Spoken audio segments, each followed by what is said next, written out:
Good morning. Welcome to Breakfast with Bev. I am Bev Curtis here at House of Brokers Realty Inc. and I have a team called Bev and Company, and we specialize in selling residential real estate. So this morning I have Marla here with me, and I'm going to have her introduce herself. Good morning. I'm Marla Portra. I'm a realtor, and I also serve as our team's client care manager. So I do a lot of the behind-the-scenes work that keeps us running smoothly and assist with the marketing as well. And she does a mighty fine job at it, I must say. So she does an exceptional job with our clients. So, well, happy spring, everybody. I am so excited. The sun is actually out. Spring has sprung, and so has the real estate market. So the spring is historically kind of the peak season of the market. And so today we're going to discuss the 5 questions that a buyer should ask when looking to purchase a property. Yeah, that's right. So a couple weeks ago, we did a video on the 5 questions that you need to ask before hiring a realtor. That's right. So this is kind of our follow-up video. So at this point, you've hired your realtor, you've done your home searching, you've found the home that you think is the one. So here are the 5 things that you need to make sure that you know before you actually purchase this home. So we're going to jump in. Our first question here, number 1, is what is the history of this home? So that's kind of talking about how long has this home been on the market? Have there been any price changes? How is this going to affect both an offer price and potential resale value down the road? Well, this is where a buyer's agent really comes into play and can help really work with the buyer to find out kind of the health of the home, so to speak. So part of the fact-finding process of the home that you fall in love with, which is a very exciting time, but the emotional side kicks in, but we also need to talk about the financial side, and we also need to talk about kind of the health of the home, and is it something that's going to be a good long-term investment for you? So with that being said, I think a big piece of it is looking at the property disclosure statement. So the property disclosure statement is filled out by the homeowner, and it basically cites the health of the home during their ownership. So you're going to find some key I think information on that as far as like how old the mechanicals are, how old the roof is, what maintenance items has been done, and all of those kind of play a role into factoring into the price and what you can expect as far as long-term maintenance and just upkeep. Absolutely. So, and Bev's kind of led in already to our number 2 question, which is how old are the mechanicals? So definitely something you need to keep in mind when looking at homes. An aged HVAC system or Sure. hot water heater, that could be a big expense to replace. Well, and many times too, you will find that the homeowner has good records as far as like the furnace, the air conditioner, the hot water heater, items of that sort. Once again, refer to the property disclosure statement. You can always have an HVAC company come and do just a mechanical check and inspection during the inspection period, or prior to actually writing a contract for that matter. But I think the other thing to kind of keep in mind is depending on the age of the home, it might be something that would be really nice to have as far as a home warranty. And I know we had Brad on one of our shows earlier a couple months ago that talked about home warranties and the different programs that are offered. And that really does provide a peace of mind when it comes to moving in a new home. You know, everything mechanical can go out at any time. And so just having the peace of mind that knowing that you have a policy in place that would cover some kind of unexpected event. Yeah, definitely. So yeah, your home warranty is a big key part of purchasing a home, as well as having an inspector that you can trust and not skimping on that. You know, you don't want to try and save money up front and not find something and then later on be hit with that expense that you're well. And the other thing too is seller can have coverage during the listing period to cover them as well. So I think some sellers think that it's all for the benefit of the buyer. You can have coverage during your listing period, and if something should go awry, you would have a policy to back you up, and then it could carry over to the new buyer. The new buyer, after 1 year, could even opt to extend that warranty if they chose to do that, if they found it to be beneficial. So there's definitely some options there to make certain it's a peace of mind for all parties. Definitely. Okay, so our number 3 question, how old is the roof?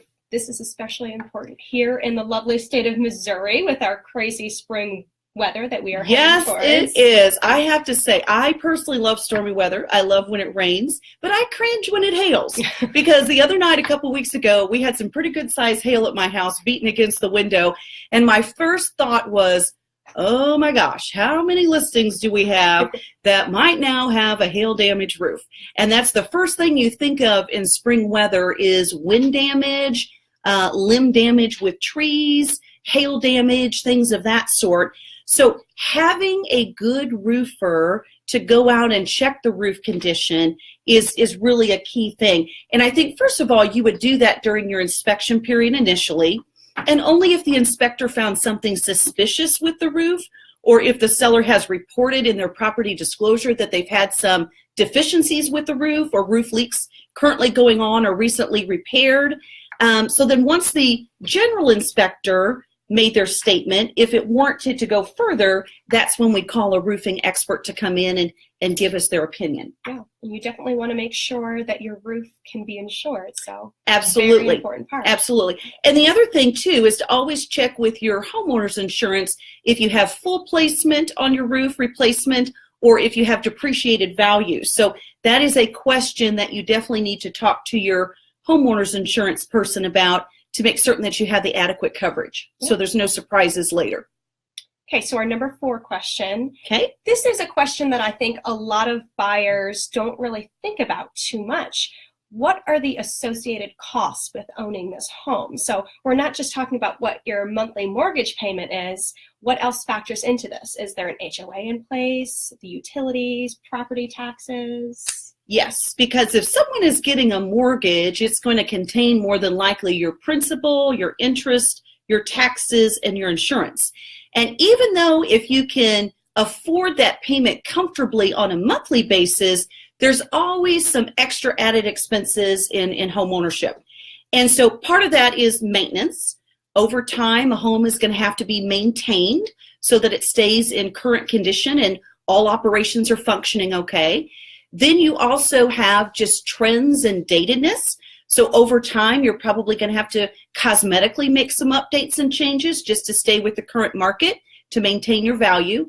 But then you also have to think about if you're in a neighborhood that has some special amenities like pools, tennis courts, walking trails, ponds or lakes, that would be part of an HOA, a homeowners association fee that is typically charged on an annual basis.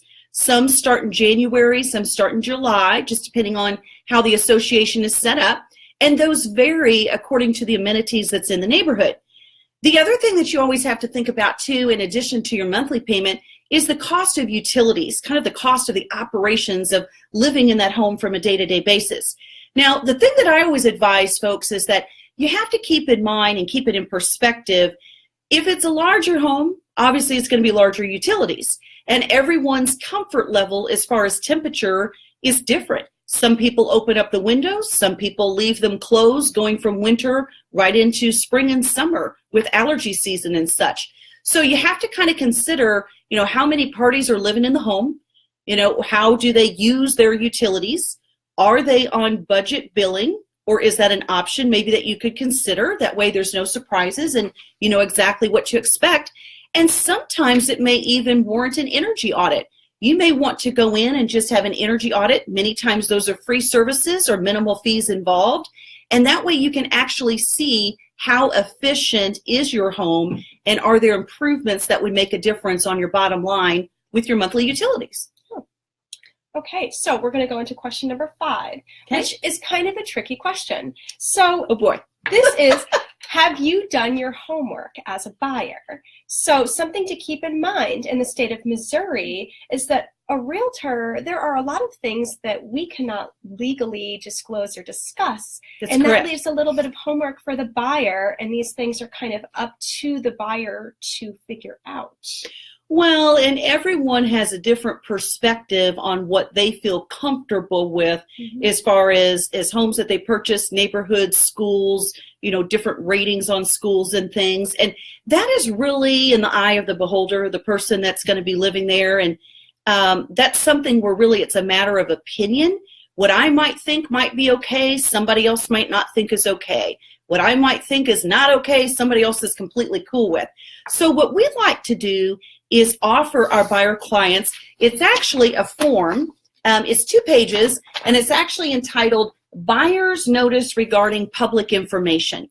And it basically has every category that you could imagine. Everything from any kind of environmental concerns in the neighborhood, crime reports, school information, potential road improvements, all of those type of things that may impact the property, or maybe it's just your peace of mind of just knowing what you can expect down the road.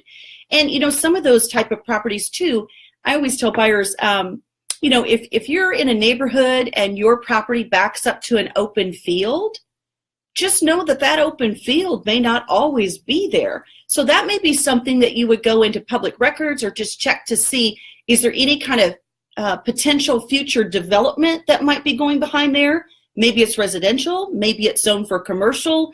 There's all of those things that basically kind of dictate your overall decision of your, you know, likability of that property, because all of those factor into it. So I think the thing for buyers to kind of take in consideration, you know, real estate is very cyclical.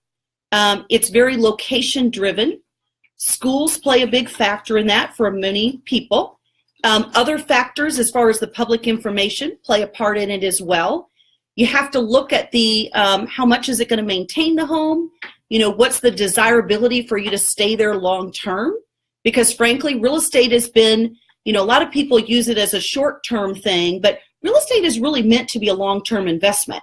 And so I think that if you think about it from all those different perspectives and engage, you know, with a buyer's agent to assist you with all these things so that you don't miss something, you'll have a fantastic purchase. You'll love your home. It'll be a great investment, and it'll be something that you'll be really thankful that you did and very happy when it's time to go to resell, that your realtor can look at you and say, guys, you made a great investment. You're going to do really well in selling this home.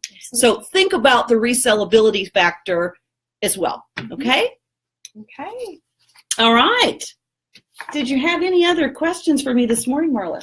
Not really. I mean, the only other thing that we want to touch on a little bit, and this is part of doing your homework, your covenants and restrictions are a big thing, along with your seller's disclosure, that you want to make sure you're doing your homework and you're reviewing those very carefully. You don't want to close on your new dream home and come to find out that you can't have a trampoline for your kids in the backyard. Or a swing set, or a fence, or a pool, or things like that. So that's a very valued point, is that along with your home, if it's a neighborhood that does have covenants and restrictions that prevail, those are kind of the bylaws of the neighborhood that you're going to be held to. So you definitely need to get a copy of that either up front prior to making an offer, or no later than in the inspection period, just to make certain that you feel comfortable with what the expectations are. Yeah. Good point. Yeah. Okay. Very good. Well, I think that wraps up our 5 questions for the home buyers. So hopefully you found this information to be helpful. If you're thinking about making a home purchase in the near future, we'd always like for you to consider Bev & Company here at House of Brokers Realty, Inc. I thank you very much this morning, Marla, for assisting me on this, and we wish you a very happy spring. We are going to take a break next week for spring break because I know a lot of people are going to be out of town. So we'll resume the following week with Breakfast with Bev. So thanks so much, guys, and have a wonderful week. Have a great day.